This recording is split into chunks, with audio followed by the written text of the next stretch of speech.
So ayan, good morning po sa lahat mga katraps. Panibagong araw at panibagong vlog na naman tayo. So palusong na po tayo ng bukid. At kasabay na natin si Tol Nariel. Ayan.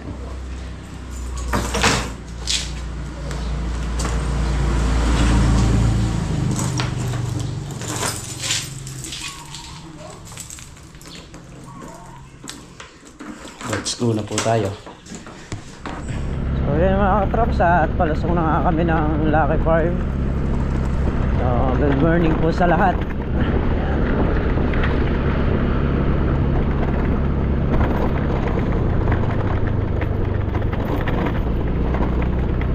Gaano tayo, puno-puno ng mga kalamansi.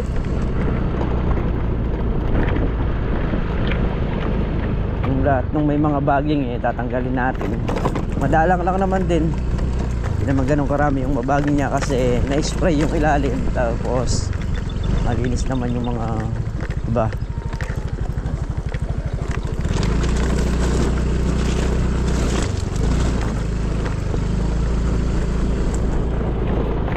Ito Kosyal.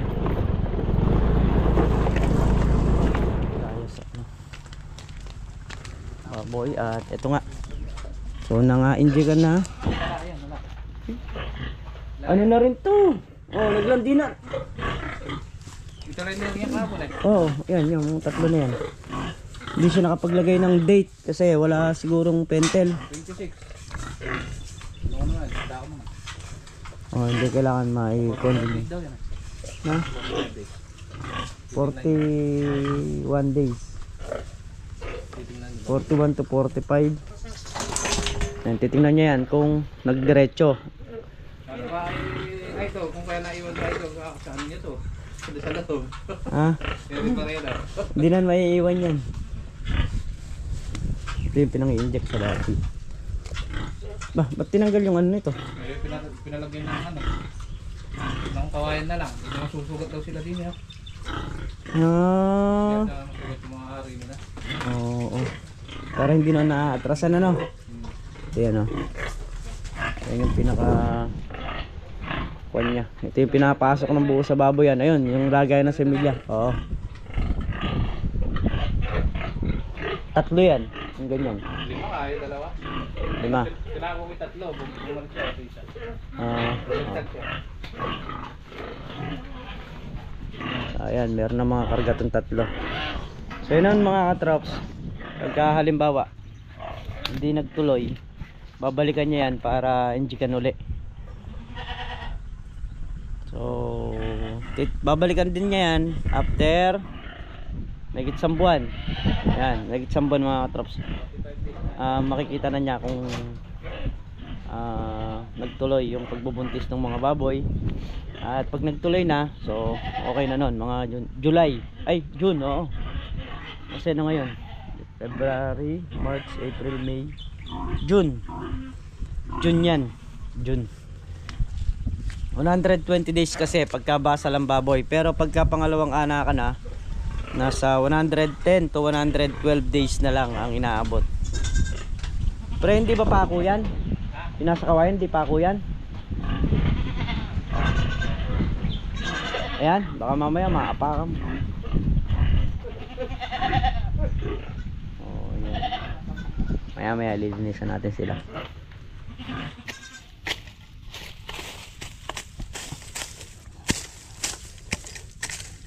So, yung mga katropa yung ating tatanggalin. Yung mga ganyan. Ayan. Para luminis yung kanilang ano, tabing puno, yung paikot niya.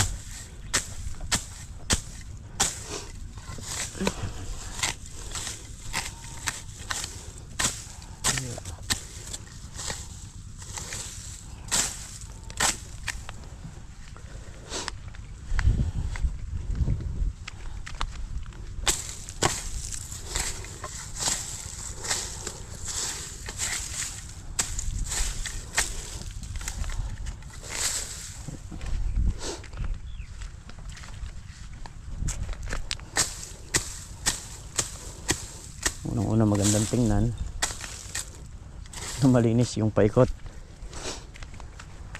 Mga kalamansi.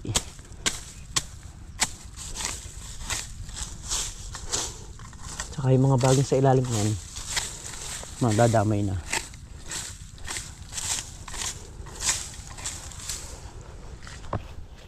Yan mga katraps, habang kaya kasi nakita natin lahat yung puno niyan, nakikita natin lahat din ng bulugan yan. Ayan, oh.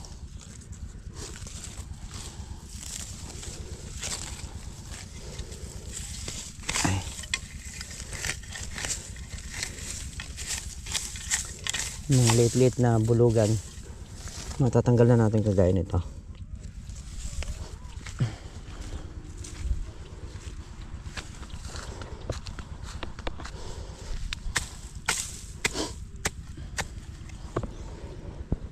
Ay, yung mga traps, nayari na kami rin sa huling block, yung nandun. Dito na kami sa may pangalawang block.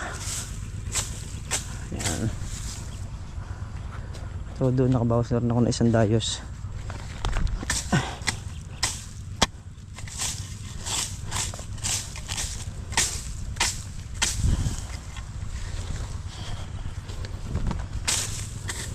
Ang kasama natin si Tol Nariel, nagpupuno-puno puno ng kalamansi.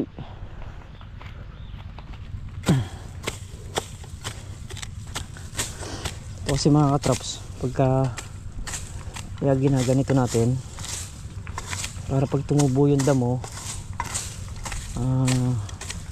lilitaw pa rin yung puno nito kasi nga malinis ito. Damuhan natin, lilitaw pa rin yung puno, makikita natin. So ano siya, hindi siya basta-basta tatamaan ng talim dahil nakalitaw na. Pero pag nakatago yung puno sa damo, malamang tamaan.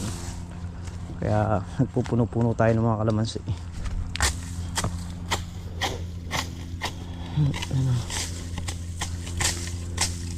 Saka yung mga baging natatanggal natin yung nakatubo sa gilid ng puno niya.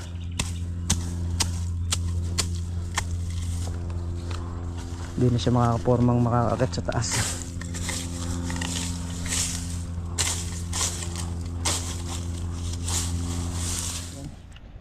Dalawang dayos na rito.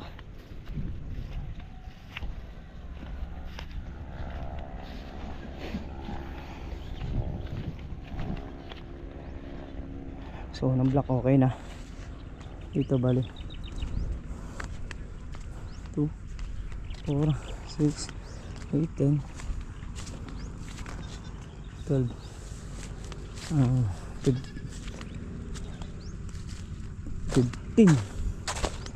15 dayos pa. Wala rin yung bali dalawang block yung dinaanan namin, diniretso na namin.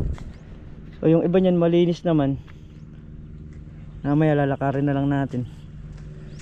Banda rito malinis yun. Oo, nandun lang.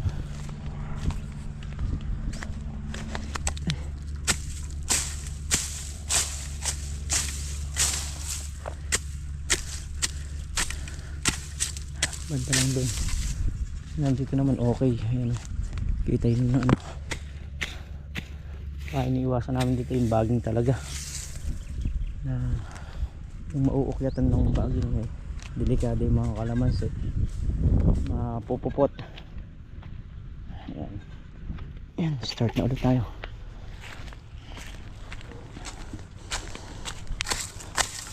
Tayo nag-umpisa sa tabing kubo.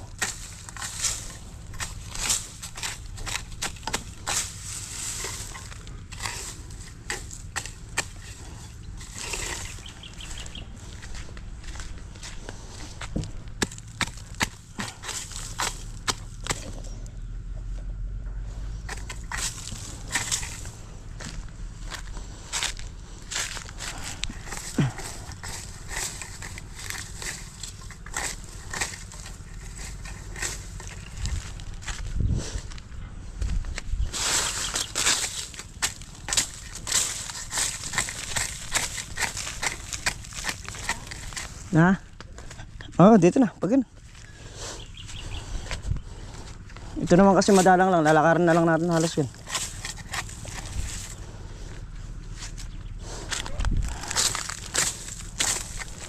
Ano naman kasing ganun damo to mga katraps.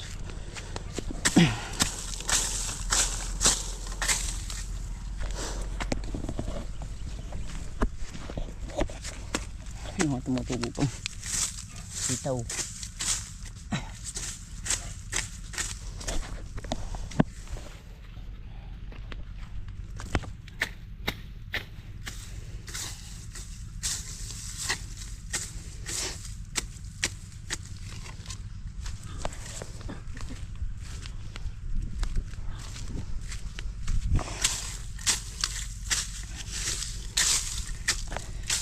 Time check 11 ng tanghali.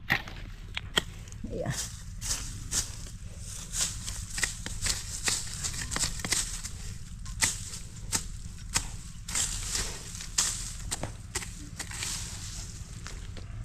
Matanggal natin itong mga bakis-kisa na to.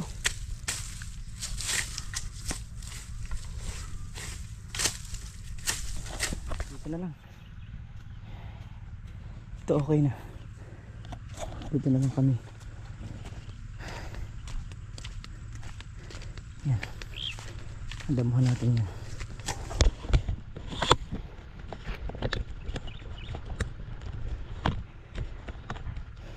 Ano na lang to. Maigsi na lang yung dice na to mga katraps kasi ilang puno na lang yan. 2, 4, 6, 6 na puno na lang. Yung bawat isang dayas no.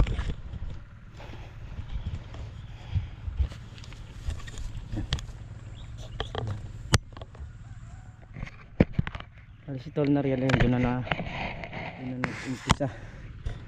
So tayo diyan na tayo titira. Paring Carlo yung ginagayak yung host papatubig sa mais.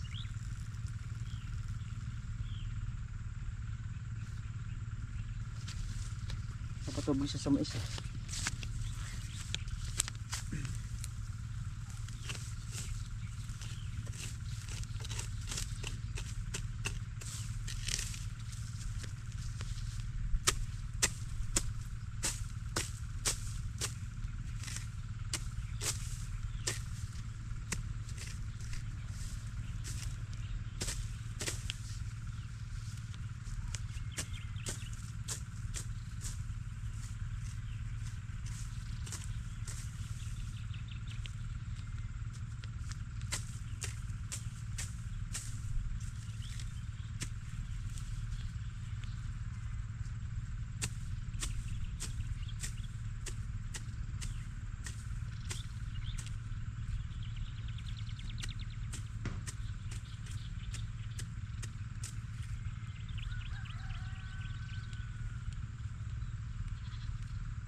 kailangan kasama pati ugat para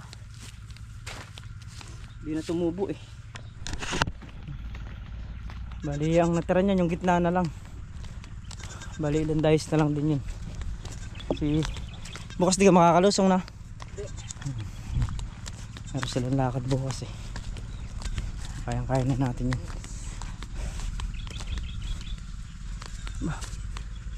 Nari gamot siguro yan. no Baka natira sa spray. oo naibuga puti maganda pa naman kaya dire-diretso yung trabaho di ganun kainit. So, yun, dahil makulimlim, mukhang uulan. So sana pagbigyan tayo dahil patubigin na naman yung mga kalamansi at para tubigin lahat ng halaman. Ayan. Yes. Umulan sana. So yun nga mga katrops, at alas 4 na ng hapon. Dito na tayo sa bahay. So yan. Bali magagayak lang ako ng ng ulam namin ni Rachel, yung pamangkin ni Mrs. And bali pamangkin na rin natin syempre. Umalis kasi si Mrs. saka si Bunso. So may nilakad sila. Kaya tayo muna mag-asikaso. So kanina pa sila umalis.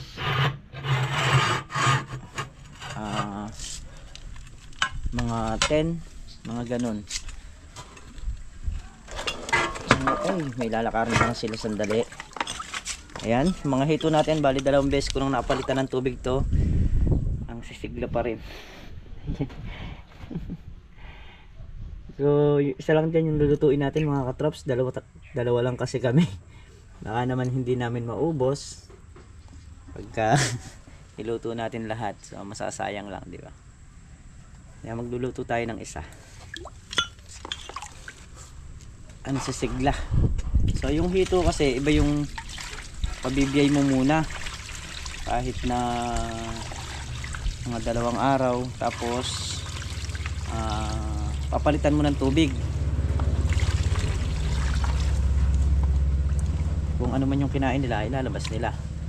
So ito naman pispan to, kumbaga sa ay nahalo lang sa tilapia ito. Yun nga. Dati kasi nung nandun ako mga katrop sa pinsan ko doon sa Makulayan kung tawagin. Alaga ko rin to yung ganito. Kaya lang kami dati hindi kami nagpapakain ng mga karne-karne. Talagang puro feeds. Yung pinsan ko ayaw nung ganun. Puro feeds na pagkain ang pinapakain dito kasi nga nakasama rin sila sa mga tilapia. So meron siyang fish pan sa likod ng bahay, puro hito yun. Umu-order naman kami ng binhing hito sa Bulacan pa. So yung tilapia naman, umu-order kami ng binhi niyan sa Guagua. Ayan, mga taga Guagua, yung mga nagde-deliver ng semilya ng tilapia. Dati rin ako na nagpapakain sa mga isda. Kaya sa mga hindi nakakaalam, so may experience din ako pagdating sa isda, lalo na pag nagkakasakit yung mga isda. Kayang gamutin yan, sabi nga, kailang mawala ng pag-asa. Maraming bagay o maraming gamot. Saka doon sa mga bagong nagpipispan, may mga bagong hukay, so kailangan dyan lalagyan mo ng pataba, sasabitan mo na sa sako para maglumot. Yun yung isa sa yun yung isa sa malakas magpalumot ng fish pan, yung pataba. Sasabitan mo siya siguro mga tagpa 5 kilos. Lalagay mo siya sa tulos, so paiikot mo rin sa fish pan. Siguro mga 2 bags, mga ganon, para mas maganda yung maging kuha ng tubig. Ayan. So start na natin linisin to para makapagluto na tayo. Kasi alas 4 na rin, maya kakain kami. Wala kaming kasama kaya maaga tulog. Let's go. So, at ayan mga katrops, nakalinis na nga. Basic lang maglinis eh. Yan natin ang asin. Yan. Pakakaasin ko to, tapos haalugin ko. Tapos hugasan ko. Kasi alam niyo naman ang hito, madulas. Kaya ayoko ng madulas na.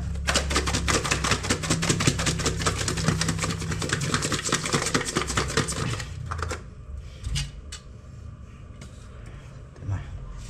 Okay na siya. Hugasan natin.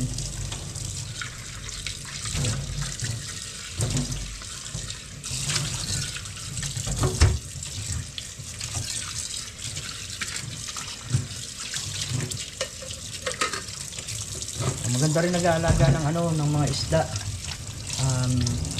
Mapon din ang kita. maganda rin ang kita sa isda. Lalo na kung machichempo, harvestin na yung isda mo. Tapos wala nang ganong nag-harvest. Maisisingit mo talaga yung niya price. Ayan, dasan natin. Ngayon, lalagyan natin ng asin to, konti na lang. Mga katrops. Asin nga ba to? Asin nga. Para kasing Pinoy, bitchin Yan.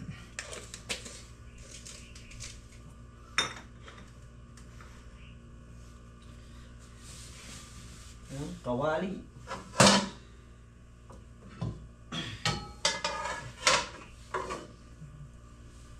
Tayo ako to.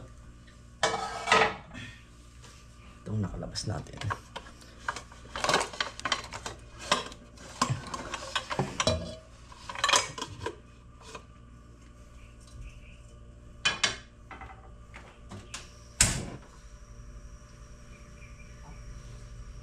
So, ayan. Pakita ko na lang sa inyo mamaya pagkatapos natin magprito. So, batang babae kasi yung kasama natin dito. Baka hindi nila ganong ko yung inihaw So, prito natin. Ang kasama natin dito na naiwan yung kapatid ni Ramil. Si Rachel. So, prito ko na. So, yan. Malapit na rin nangyari. Malapit tayong makapagluto. At bago natin pagpatuloy ang video ito, shoutout muna kay Provincianong Vlog. Ayan, shoutout po sa inyo. Sa lahat po ng sumusuporta at nagtitiwala. Siyempre, nagpapasalamat po ako sa inyo. Magmula nung una hanggang ngayon, nandiyan pa rin po kayo para sumuporta sa bawat video namin. At sa Team Mayor, ayan, thank you po Sir Edu, ayan, maraming salamat sa lahat po. Ayan, maraming salamat po sa inyo. Ngayon po, ihahango ko na rin yan. So, 4:35 ng hapon. So, muli kita tayo sa susunod na upload. Ingat po ang lahat and God bless po. Bye bye po.